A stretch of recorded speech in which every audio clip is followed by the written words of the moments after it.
Kota Banda Aceh merupakan ibu kota Provinsi Aceh yang menjadi pusat pemerintahan dan ekonomi. Memiliki nilai sejarah kuat sebagai bekas pusat Kesultanan Aceh yang berperan penting sebagai salah satu pusat penyebaran Islam di Indonesia, serta dikenal dengan julukan Serambi Mekah. Kuatnya nilai keislaman dalam kehidupan masyarakat. Penerapan syariat Islam menjadi salah satu penerapan prioritas di Kota Banda Aceh. Hal ini mendorong seluruh lembaga pendidikan untuk menciptakan generasi penerus yang berakhlak karimah dan memiliki pemahaman mendalam tentang syariat Islam. Min 1 Banda Aceh hadir untuk menjawab tantangan tersebut. Min 1 Kota Banda Aceh adalah madrasah ibtidaiyah unggulan yang menjadi pilar pendidikan dasar berbasis Islam di jantung Serambi Mekah, berdiri sebagai lembaga pendidikan yang memadukan nilai keislaman, keilmuan, dan karakter. Min 1 Kota Banda Aceh berkomitmen mencetak generasi Qurani yang cerdas. Didukung oleh tenaga pendidik profesional, sarana prasarana yang memadai, serta lingkungan belajar yang aman dan nyaman, Min 1 Kota Banda Aceh terus melahirkan peserta didik berprestasi di tingkat kota, provinsi, hingga nasional. Madrasah ini juga aktif mengembangkan kegiatan ekstrakurikuler sebagai wadah penguatan bakat, minat, dan kepemimpinan siswa. Sebagai madrasah yang berakar pada nilai-nilai Islam dan budaya Aceh, Min 1 Kota Banda Aceh menjunjung tinggi kearifan lokal, semangat kebersamaan, dan kepedulian sosial. Madrasah ini hadir bukan hanya sebagai tempat belajar, tetapi sebagai rumah tumbuhnya generasi beriman, berilmu, dan berdaya saing.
Assalamualaikum warahmatullahi wabarakatuh.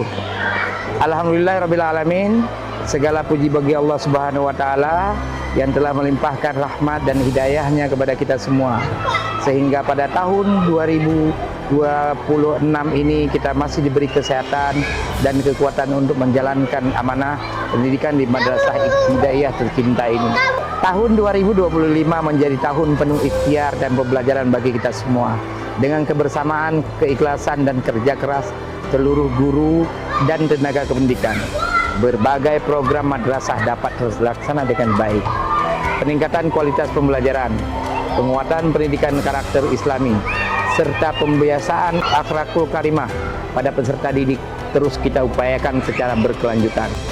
Kami menyadari bahwa dalam pelaksanaan tugas selama tahun 2025 masih terdapat kekurangan dan tantangan.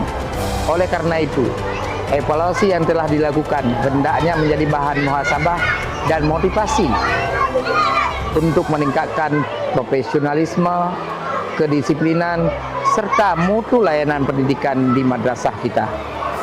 Memasuki tahun 2026, mari kita sambut dengan semangat baru dan niat yang lurus. Kita berkomitmen untuk terus meningkatkan kualitas pembelajaran, mengembangkan potensi peserta didik secara akademik maupun non-akademik, serta menanamkan nilai-nilai keislaman sejak dini agar terbentuk generasi yang beriman, berilmu dan berakhlak mulia. Akhirnya, saya menyampaikan terima kasih dan penghargaan yang setinggi-tingginya kepada seluruh Dewan Guru, tenaga kependidikan, komite madrasah, orang tua peserta didik, serta semua pihak yang telah mendukung kemajuan Madrasah Ibtidaiyah selama tahun 2025. Semoga Allah senantiasa memberkahi setiap langkah dan usaha kita dalam menyongsong tahun 2026 yang lebih baik. Wassalamualaikum warahmatullahi wabarakatuh.